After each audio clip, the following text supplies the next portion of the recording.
আব্বার জন্য খুব মন খারাপ লাগছে না? আরে মন খারাপ তো আমাদের লেগেছিল, বুকটা ফেটে চৌচির হয়ে যাচ্ছে। কিছুদিন আগে ঈদের নামাজের আগে যখন রেজাউল আর মহিউদ্দিন তার দুধের শিশুগুলো তার কবরস্থানে গিয়ে যখন তার বাবার জন্য জিয়ারত করছে, আব্বা তুমি কবে বাড়ি ফিরবে? আমরা ইন্ডিয়ান সেকুলার ফ্রন্টের রাজ্য কমিটির নেতারা তাদের চোখের দিকে এখনো তাকাতে পারিনি। শওকত দা শুনে রাখুন, সবে তো সকাল, তিহার আপনার জন্য রেডি হচ্ছে। আপনি ভাঙরকে লুট করেছে, ভাঙর গরিব খেটে খাওয়া শ্রমজীবী মানুষের যাদের অর্থনৈতিক বুনিয়াদকে খুন করেছে। ভাঙরের মানুষ এই তৃণমূলকে 1 ইঞ্চি জমি ছাড়বে না, তাই সেই শপথ নিয়ে আজকে এই সোনপুরের বাজারে উপস্থিত হয়েছে। সায়নিধি শুনতে পাচ্ছে? আপনাকে বলি, আমি একটা ইউটিউব চ্যানেলে শুনছিলাম আপনার বক্তব্য। আপনি বলছিলেন আমি তো নওশাদ সিদ্দিকী নই, কিন্তু আপনাকে তো আমি জানি আপনি একজন মহিলা, আপনি কেন নওশাদ সিদ্দিকী হবেন? আমার নেতা শিক্ষা দেয়, শুনে রাখুন সায়নাদি, আমি জানি না আপনাকে কে শিক্ষা দিয়েছে। আমার হিন্দু ধর্মের মা বোনেদেরকে আঘাত দিয়েছে। আমরা জানি না আপনাকে কোন নেতা বলেছে শিবলিঙ্গে কন্ডম পরাতে, আর আমার নেতা শিক্ষা দেয়। সায়নিধি শুনে রাখুন, আমার নেতা শিক্ষা দেয় আমার পশ্চিম বাংলায়, আমার ভারতবর্ষের আমার মুসলমান ভাইরা মাথায় টুপি পরে নিরাপদে মসজিদে নামাজ পড়বে, তার দায়িত্ব ইন্ডিয়ান সেকুলার ফ্রন্টকে নিতে হবে। আমার হিন্দু মায়েরা, হিন্দু বোনেরা, হিন্দু বোনেরা শিব মন্দিরে গিয়ে ঘন্টা বাজাবে, শঙ্খধ্বনি দেবে, তার দায়িত্ব ইন্ডিয়ান সেকুলার ফ্রন্ট দায়িত্ব নিয়ে সেই দায়িত্বর কাজ করতে চলেছে। আমার নেতারা শিবলিঙ্গে কন্ডম পরানোর পরামর্শ দেয় না সায়নিধি। আমার নেতাও শিক্ষা দেয়, মোরা একবিন্দে দুইটি কুসুম, হিন্দু মুসলমান, মুসলিম তার নয়নমণি, হিন্দু তাহার প্রাণ। আমার নেতারা শিক্ষা দেয় নানা ভাষা, নানা মত, নানা পরিধান, বিবিধের মাঝে দেখো মিলন মহান। আমার নেতা আব্বাস সিদ্দিকী সেই শিক্ষা দেয়। আমার নেতারা শিব মন্দিরে কন্ডম পরানোর নির্দেশ দেয় না। এটাও সিপিএম এর ছাঁট মাল, জানেন তো? শালনী ঘোষ সিপিএম এর ছাঁট মাল, জানেন তো?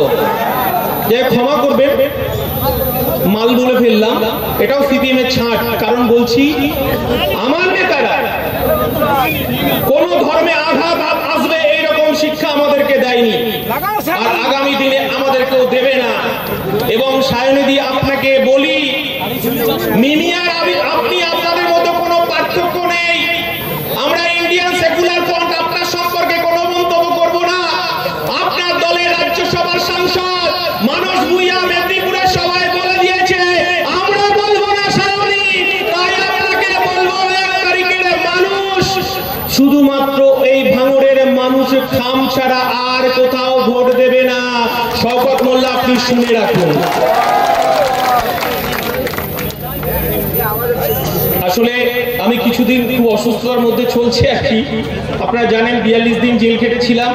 সেই সময় আমার চোখে একটা আঘাত লেগেছিল, আমার রেটিনাটা একটু ডিস্টার্ব করেছিল, যার জন্য আমাকে ট্রিটমেন্টের জন্য বাইরে যেতে হয়েছিল। যাই হোক, আপনারা সবাই ভালো আছেন? ভালো আছেন তো? আর একটা যন্ত্রণা বুকের ভেতর খুব দুরু দুরু করছেন, জানেন তো? কি যন্ত্রণা জানেন? বলতে পারবেন? সিপিএম এর সঙ্গে আমাদের জোট হলো না। ওরা জোট নেবে না, এটা খুব যন্ত্রণাদায়ক। খুব কষ্ট লাগছে যে সিপিএম এর সঙ্গে আমাদের জোট হলো না। আমরা সেদিকে আলিমুদ্দিনে গিয়েছিলাম, বিমান বাবু মোহাম্মদ সালিম আমাদের সঙ্গে বসেছিলেন। আমরা বললাম যে পশ্চিম বাংলায় বিজেপিকে তাড়াতে হবে, আর এই শওকত মোল্লা আর শাহজাহান শেখকে এই পশ্চিমবঙ্গ থেকে তাড়াতে হবে, আর কৃষি ভাইপোর চুরিকে রুখতে হবে। তৃণমূল বিজেপিকে 1 ইঞ্চি জায়গা আমরা আইএসএফ ছাড়বো না। আমরা আমরা সেদিনকে দৃঢ়তার সঙ্গে বলেছিলাম যে 21 সালের নির্বাচনে আমরা এই পশ্চিম বাংলার প্রান্তে প্রান্তে আমরা বামপন্থীদের ঝান্ডা ওড়াতে পারছিলাম না। সেদিন ব্রিগেডের মাঠে আমার দলের পৃষ্ঠপোষক তিনি বলেছিলেন এই পশ্চিম বাংলায় লাল ঝান্ডা উড়বে। আমার পৃষ্ঠপোষক ব্রিগেডে দাঁড়িয়ে বলেছিলেন যে আমার আইএসএফ এর ঝান্ডা উড়বে।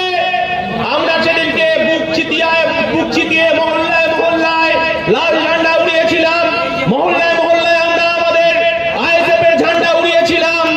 কিন্তু আমরা বলেছিলাম যে পশ্চিম বাংলায় আমাদের মহাজোট চাই, না হলে এই চোর তৃণমূলকে আমরা তাড়াতে পারবো না। বিমানবাবু সেদিনকে মুচকি হেসেছিলেন, আমরা বুঝে উঠতে পারিনি। আমরা জোটটা করতে পারলাম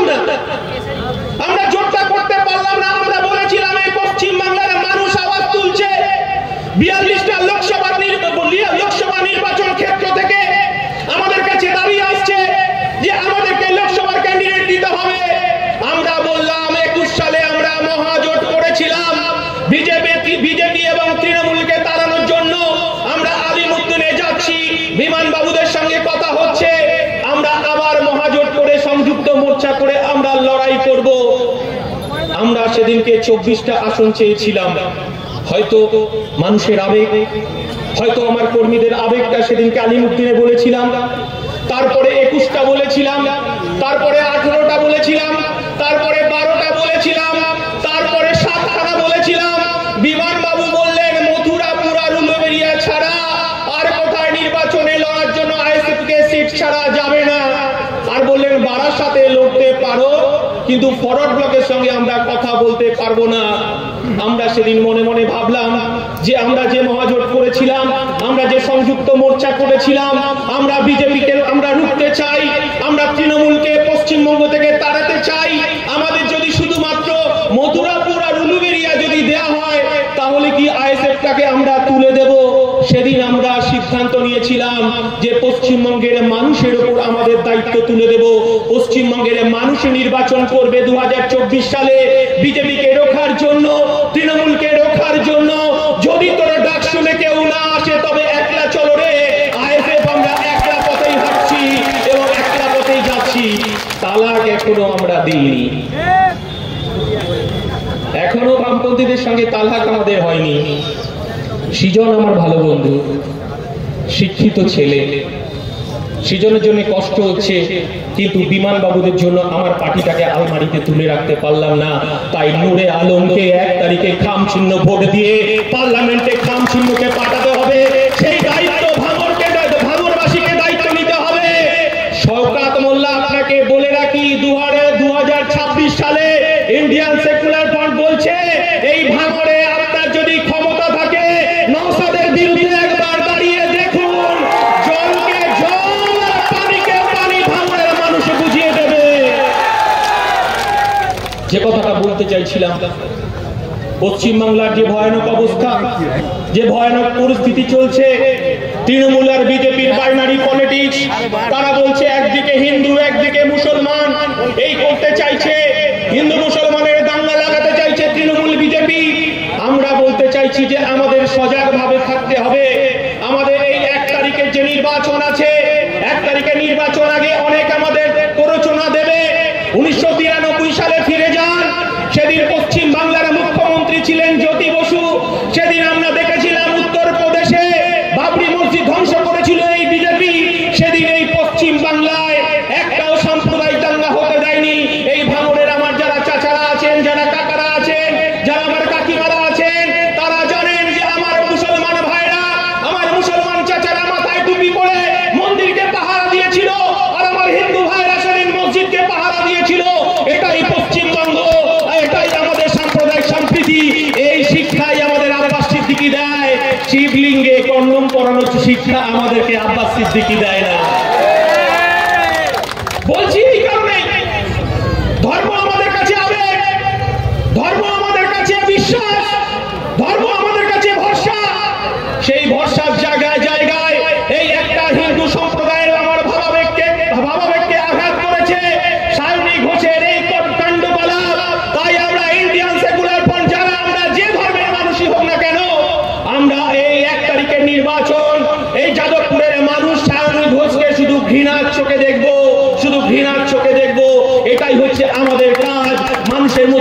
বার্তাটা দিতে হবে। ভাঙড়ের আমার হিন্দু ভাইরা, আমার হিন্দু মায়েরা, আমার মুসলিম ভাইরা, মুসলিম বোনেরা, আমরা এই সাম্প্রদায়িক সম্প্রীতি নষ্টকারী সাহিনীকে আমরা একটা ভোটও দেব না।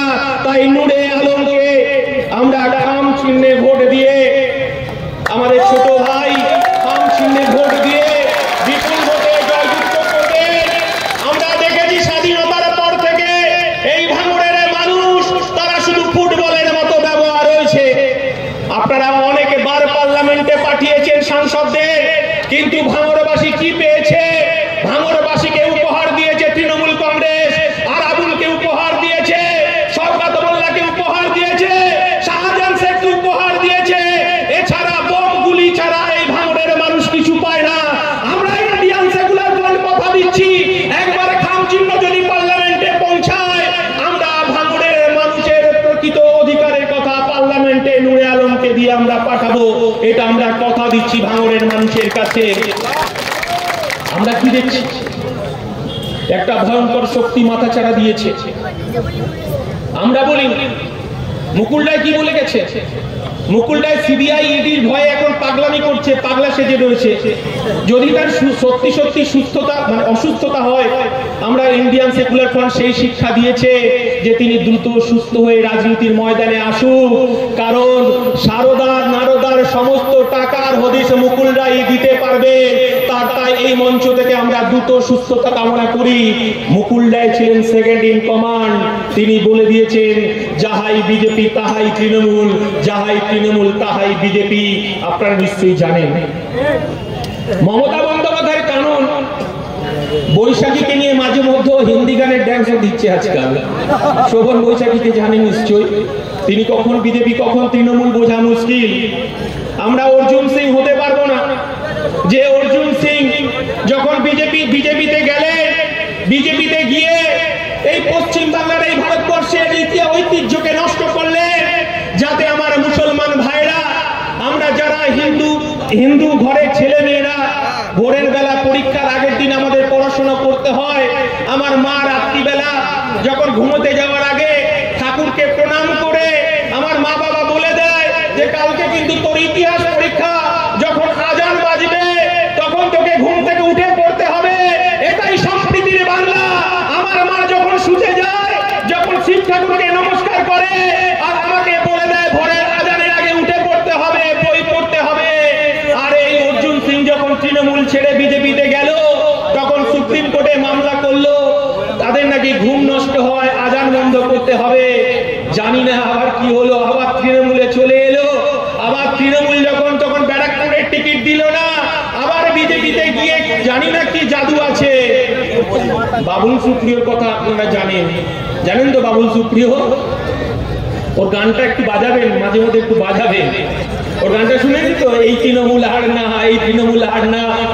বাবুল সুপ্রিয় এখন তৃণমূলের মন্ত্রী। আমাদের মমতা বন্দ্যোপাধ্যায় কি ঝালমুড়ি খাওয়ালেন বুঝে উঠতে পারি না। যাই হোক, এই বাবুল সুপ্রিয় বিজেপির সাংসদ আসানসোলে, শুনে রাখুন, আমরা দেখলাম সাম্প্রদায়িক দাঙ্গায় হাতটাকে রক্ত করলো বাবুল সুপ্রিয়। জয় শ্রীরাম ধ্বনি দিয়ে যখন আমার ওখানকার মসজিদের ইমামের সন্তানকে যখন এই দাঙ্গায় রক্তাক্ত করা হলো, ইমামের সন্তানকে মেরে ফেলা হলো, তখন একদল ইমামের কাছে গিয়ে বলছে আমরা বদলা চাই, আমরা বাবুল সুপ্রিয়র বদলা চাই। এই যে আমাদের ইমাম সাহেবের যে সন্তানকে খুন করা হলো তার বদলা চাই। আর আমার ইমাম সাহেব মসজিদের বাইরে এসে মাথায় টুপি পরে বলছে যে আমি আমার সন্তানের বদলা চাই না, আমি আর রক্ত দেখতে চাই না, আমি চাই আমার সন্তানের মতো আর কোন হিন্দু ঘরের সন্তান আর কোন মুসলমান ঘরের সন্তান যেন সে খুন না হয়। এটাই সম্প্রীতি, এটাই আমার বাংলা, এটাই আমার ভারতবর্ষ। আর বিজেপি একদিকে রাম মন্দিরের নাম করে ভারতবর্ষের সাম্প্রদায়িক হানাহানি করছে, আর বিজেপি তৃণমূল এক হয়ে পশ্চিম বাংলাটাকে হিন্দু মুসলমানের রাজনীতি করতে চাইছে। আর আমরা ইন্ডিয়ান সেকুলার ফ্রন্ট বলছি, আমাদের যতক্ষণ রক্ত আছে, যতক্ষণ আমাদের ধর্মতে রক্ত বইছে, আমার আব্বাস সিদ্দিকী নওশাদ সিদ্দিকী শিক্ষা দিয়েছে, বুক চিতিয়ে লড়াই করব, সাম্প্রদায়িক সম্প্রীতি নষ্ট হতে দেব না বাংলায়। সেই কারণেই আমরা এই লোকসভা নির্বাচনে আমরা লড়াই করছি। এই থাকবেন, গতকালকে হাতিশালাতে আবার ঠেলাঠেলি হয়েছে তো, আবার একটু মারামারি করার চেষ্টা করেছে, আবার পায়ে পাহাড় দিয়ে মারপিট করানোর চেষ্টা করছে। আমি শুধু আমার কর্মী ভাইদেরকে বলবো, 1 তারিখের লড়াইটা আমাদের কাছে তৃণমূল বুঝে গেছে যে নরেন্দ্র মোদীর হাত ধরে আর অমিত শাহের হাত ধরে ছাড়া আমি আমার ডায়মন্ড হারবার থেকে ভাইপোকে জেতাতে পারবো না। তাই মোদী এবং অমিত শাহ, মমতা বন্দ্যোপাধ্যায় একাকার হয়ে গেছে, বাইনারি পলিটিক্স শুরু করেছে, সাম্প্রদায়িক দাঙ্গার দিকে যাচ্ছে। তাই আমরা 1992 সালে সেদিন উত্তরপ্রদেশে রাম মন্দির বাবরি মসজিদকে ভাঙাকে কেন্দ্র করে ভারতবর্ষে যে অস্থিরতা তৈরি হয়েছিল, আমরা এই ভাঙড়ের মানুষ, এই ভাঙড়ের জনগণ যারা বুক চিতিয়ে লড়াই করছেন, যারা মিথ্যে মামলাকে পরোয়া করছেন না, জেলকে পরোয়া করছেন না, শুধুমাত্র আমার ভাঙড়ের মায়েরা যাতে ভালো থাকতে পারে, আমার ভাঙড়ের বোনেরা ভালো থাকতে পারে, এই শওকত মোল্লাদের পার্টি অফিসে রাত্রি 12টার পর যাতে পিঠে বানাতে না যেতে হয়, সেই লড়াই জারি রেখে দিয়েছে। সেই লড়াই আমাদেরকে চালাতে হবে। হাকিমুল ভাই বলছি, এখনো শুধরে যেতে হবে। শওকত দা, আপনিও মানুষ, আমিও মানুষ, আপনারও শিরদাঁড়া আছে, আমারও শিরদাঁড়া আছে। পঞ্চায়েত নির্বাচনকে কেন্দ্র করে যে খুন খারাপি হলো, রক্ত নিয়ে তৃণমূল কংগ্রেস হোলি খেললো, আপনারা ভাঙড় দখল করলেন, পঞ্চায়েত দখল করলেন, পঞ্চায়েত সমিতি দখল করলেন, ভাঙড়কে দখল করতে পারেননি, ভাঙড়ের মানুষকে দখল করতে পারেনি। আইএসএফ ভাঙড়ের শেষ কথা বলবে আর নওশাদ সিদ্দিকী শেষ কথা বলবে, এই ভাঙড়ে শুনে রাখুন। 1 ইঞ্চি জমি ভাঙড়ের মানুষ রক্তের বিনিময়ে হলেও ছাড়বে না তার জায়গা। এই কথাটাই আপনাদেরকে বলার জন্য এই অসুস্থ শরীর নিয়ে আজকে এখানে উপস্থিত হয়েছি। আমরা শান্তি চাই, আমরা শান্তিতে বসবাস করতে চাই। এই পশ্চিম বাংলায় 2011 সালে মমতা বন্দ্যোপাধ্যায় বলেছিলেন, সব হাতে কাজ চাই, সব হাতে কাজ চাই আর সব পেটে ভাত চাই। কিন্তু আমরা কি দেখলাম, মমতা বন্দ্যোপাধ্যায় বালু জ্যোতিপ্রিয়া মল্লিককে দিয়ে 1.5 কোটি মানুষের রেশনিং ব্যবস্থা চুরি করলো। এটাও জেনে রাখুন, যে বলেছিল আমার বন্ধু সংযুক্ত মোর্চার সিপিএমদের সঙ্গে দেখা হলেই আপনারা কেউটে সাপের মতো ব্যবহার করবেন, আর আমার নওশাদ সিদ্দিকী বলছেন যে কলকাতার বিধানসভায় অলিতে গলিতে ঠান্ডা ঘরে তৃণমূলের কুণাল ঘোষ, বিজেপির কি ঘোষ, দিলীপ ঘোষ আর সিপিএম এর সুজন চক্রবর্তী যদি বসে একসাথে চা খেতে পারে, জন্মদিনের কেক কাটতে পারে, আর ভাঙড়ে আরাবুল দা শুনে রাখুন আর শওকত মোল্লা শুনে রাখুন, যে সমস্ত তৃণমূলের এখনো দালালি করছে, আমরা কেন এই সোনপুর বাজারের চায়ের দোকানে চা খেতে পারবো না? এটা আমার দলের চেয়ারম্যান, আপনাদের বিধায়ক নওশাদ সিদ্দিকী সারা পশ্চিম বাংলায় এই কথায় বলে যাচ্ছে যে সৌজন্যের পলিটিক্স চাই। আমার হাসানুরের যে হাসানুর খুন হয়েছে, হাসানুরের চোখের জল, হাসানুর ছেলে মেয়ের চোখের জল, তার স্ত্রীর চোখের জল। আর হাকিমুল, আপনার পার্টির কোন নেতা যদি এখানে খুন হয়ে যায়, মার্ডার হয়ে যায়, আমরা কামনা করি না, আমরা শান্তির রাজনীতি চাই। তার বাবা মায়ের, তার সন্তানের চোখের জল। আমরা ইন্ডিয়ান সেকুলার ফ্রন্ট বলছি, আসুন আমরা একসাথে, রাজায় রাজায় লড়াই হয় আর উলু খাকড়ার প্রাণ যায়। আপনার বাবা এত কিছু করে জেল খাটছে আর এখনো পিসি ভাইপো বুক চিতিয়ে তারা এখনো রাজনীতি করে যাচ্ছে। দিল্লির যদি কেজরিওয়াল শুধু মদ কেলেঙ্কারির জন্য জেলে যেতে পারে, এখনো পিসি ভাইপো কেন জেলে যাচ্ছে না? হাকিমুল, আরাবুল দা, আপনি এখনো বুঝতে পারছেন না যে বিজেপি দুর্গা মমতা বন্দ্যোপাধ্যায় যেন তেন প্রকারেণ আইএসএফ কে খতম করতে হবে। এটাই হচ্ছে বিজেপি এবং তৃণমূলের মূল এজেন্ডা। কেন কালো মাথার ঢল, এদেরকে জায়গা করতে দেওয়া যাবে না পশ্চিম বাংলায়। আর এদেরকে যদি জায়গা করে দেওয়া যায় তাহলে হিন্দু মুসলমানের রাজনীতি বন্ধ হয়ে যাবে। আমরা এই কথাটা ইন্ডিয়ান সেকুলার ফ্রন্ট বলছি যে তৃণমূলকে বুঝে নিতে হবে, তৃণমূলকে রুখে দিতে হবে। আর এই কাশীপুর থানা, ভাঙড় থানা ভেঙে 5টা থানা হয়েছে, সেটা আইএসএফ এর জন্যই হয়েছে, জেনে রাখুন। আর আমার এক নেতা বলছিল খাকি পোশাক থেকে সাদা পোশাক হয়েছে, আর সাদা পোশাক থেকে যদি আপনি বেগুনি পোশাক পরেও যদি আপনি শওকত মোল্লাকে ভাঙড়ে মানুষ কিন্তু পুলিশ প্রশাসনকেও ক্ষমা করবে না, এটুকু আমি ভাঙড় থানা সহ 5টা থানাকে বলে যাচ্ছি। কারণ এই ভাঙড়ের মানুষের দেওয়ালে পিঠ থেকে গেছে। তাদের জল জমি জঙ্গলের অধিকারকে তৃণমূল কংগ্রেস 11 বছরে লুট করেছে। এখানে জমির দালালি, জমির দালালি, এখানকার খেটে খাওয়া শ্রমজীবী মানুষ মাথা তুলে কথা বলতে পারছে না। কৃষক কেন ফসলের দাম পাচ্ছে না, সায়নী ঘোষ সে কথা বলছে না।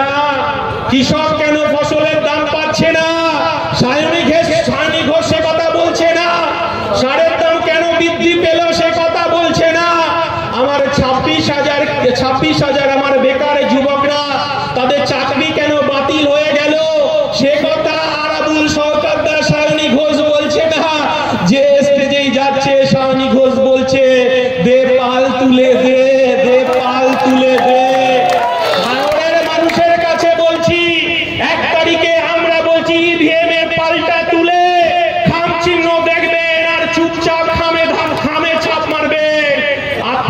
আপনি যে কথা বলেছেন সায়নী ঘোষ, আপনার কথা ভাঙড়ের মানুষ রাখবে।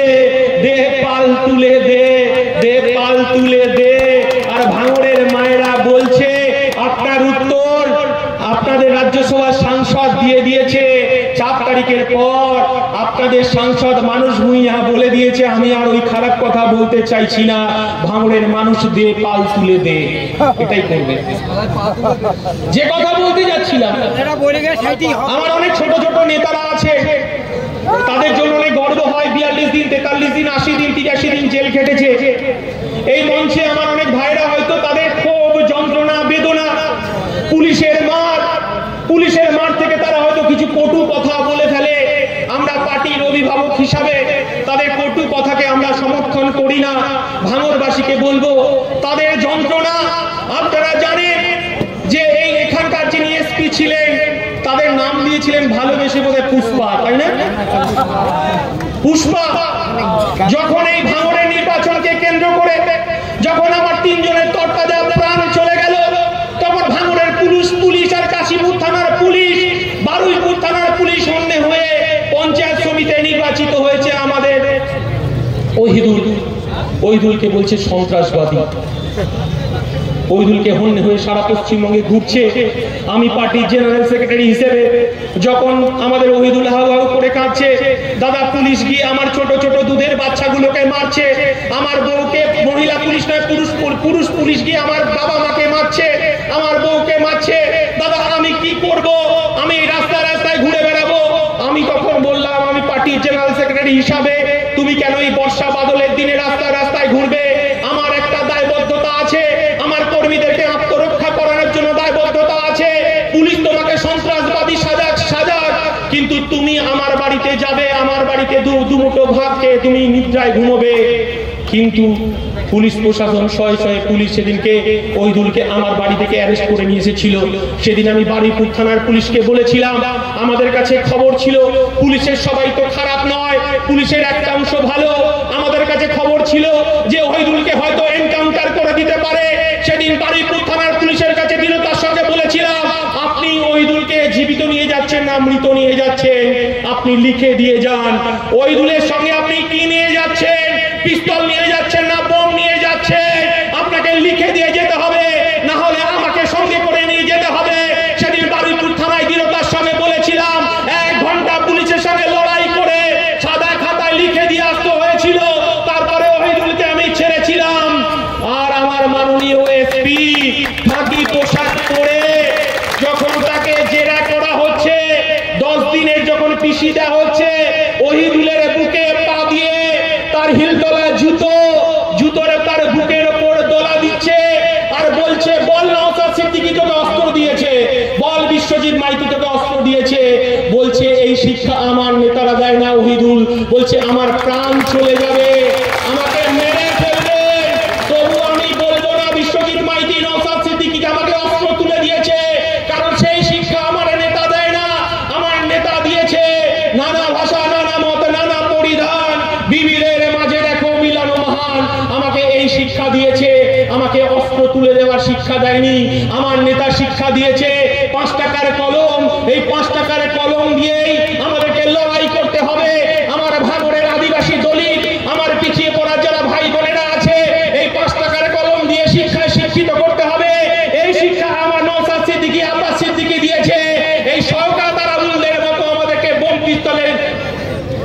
শিক্ষা আমাদেরকে দেয়নি। সেদিন ওহিদুল তার হার্টের যন্ত্রণা নিয়ে আজও মঞ্চে উপস্থিত হয়েছে, তার বুকের যন্ত্রণার কথা আমাকে বলছে। আমি ওকে বললাম যতক্ষণ না এই অনুষ্ঠান শেষ হবে, যতক্ষণ এই সভা শেষ হবে, ওহিদুল এই মঞ্চ ছেড়ে তুমি যাবে না। কারণ এই হাজার হাজার মানুষ তাদের জীবনকে বাজি রেখে, তাদের জীবিকাকে বাজি রেখে, তাদের সন্তানকে বাজি রেখে তারা আইএসএফ কে জেতানোর জন্য এখানে লড়াই করতে এসেছে। এটা কোনো মামুলি ব্যাপার নয়। আমাদের মৃত্যুকে হাসি মুখে বরণ করে নেব, কিন্তু ভাঙড়বাসীর অধিকারকে ফেরত দিতে হবে। এটাই ইন্ডিয়ান সেকুলার ফ্রন্টের আসল দায়িত্ব এবং কর্তব্য। বেশি কথা বললে চোখে একটু ছাপ পড়ছে। যাই হোক, আমি আপনাদের কাছে এই কথা বলবো, অনেক কথা বলার ছিল। ভাঙড় মানুষের অনেক অধিকারের কথা আমরা জানি।